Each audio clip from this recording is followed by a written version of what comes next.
আরজিকর ঘটনাকে কেন্দ্র করে সারা রাজ্যের পাশাপাশি কোচবিহার জেলাতেও একের পর এক সংগঠনকে আন্দোলন করতে দেখা গেছে। তবে এবার দেখা গেল কোচবিহার জেলা আদালত সরকারি কর্মচারীদের এই ঘটনা দোষীদের শাস্তির দাবিতে তারা প্রতিবাদ জানান আদালত চত্বরের সামনে।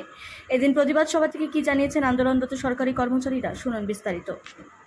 যে পৈশাচিক নারকীয় ঘটনা আরজিকর হসপিটালে ঘটে গেল, তাতে মানব জাতি লজ্জিত, তাতে মানব জাতির প্রত্যেকটি মানুষ হতবাক, মানুষ নির্বাক।